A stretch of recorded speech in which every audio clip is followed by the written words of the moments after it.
भारत ऋषि मुनियों की धरती रही है। पुरातन काल से लेकर अभी तक भारत ने बहुत से महात्माओं को देखा है। महात्माओं ने ही आध्यात्म को पुनः भारत में स्थापित किया है। साल 1974 में एप्पल कंपनी शुरू होने से 2 साल पहले एप्पल के फाउंडर स्टीव जॉब्स उनके एक दोस्त के साथ इंडिया आए थे नीम करोली बाबा से मिलने।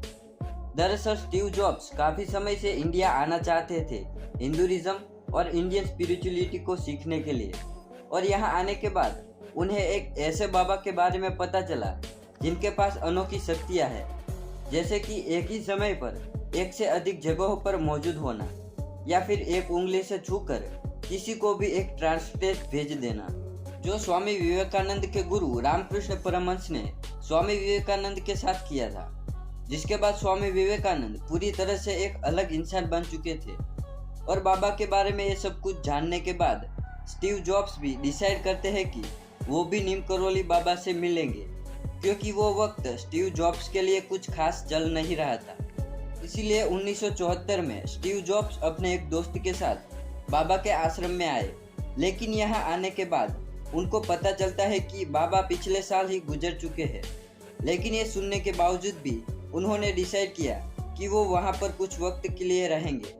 फिर उन्होंने काफी समय पर वहां रहकर हिंदू धर्म के बारे में सीखा, और ठीक उसके 2 साल बाद स्टीव जॉब्स ने एप्पल कंपनी की शुरुआत की। नीम करोली बाबा के भक्तों की लिस्ट बहुत ही बड़ी है।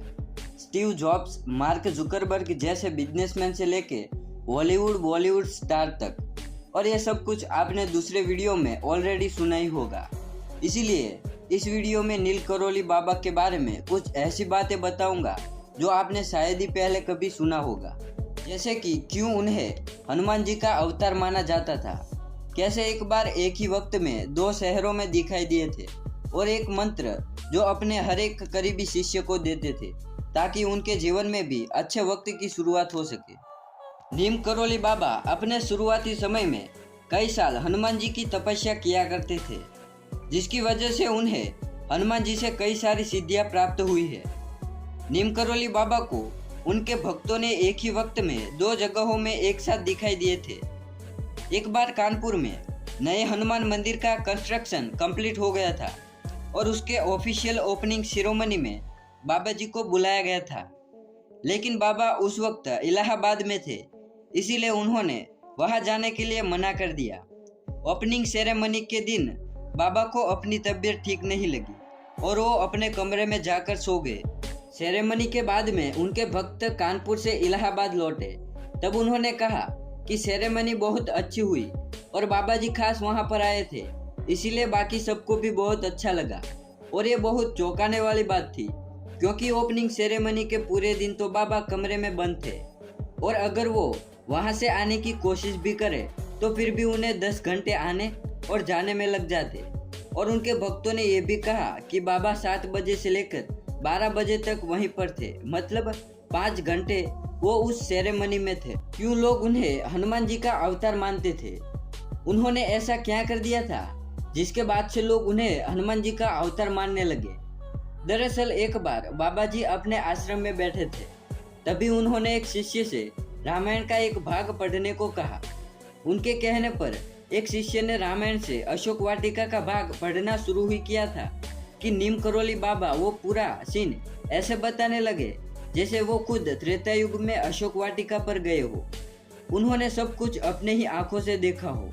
वो पूरे डिटेल्स में एक के बाद एक सीन बताते गए, और फिर वो बोलते बोलते ही रो पड़े, जिसके बाद से लोग उन्हें हनुमान जी का अवतार मानने लगे।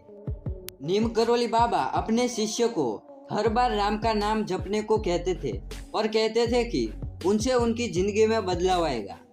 नीम करोली बाबा का फिलोसॉफी बहुत ही इन्फ्लुएंसी था, जिसकी वजह से स्टीव जॉब्स जैसे कई सारे लोगों की जिंदगी उनसे मिलने के बाद से कई तरह बदल गई थी।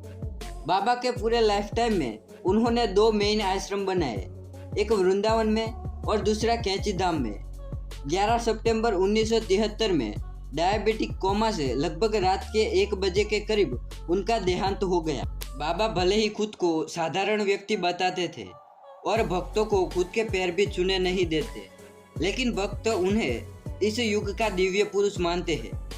प्रधानमंत्री से लेकर एप्पल के सीईओ और फेसबुक के संस्थापक जैसी हस्तियां भी बाबा के भक्त हैं।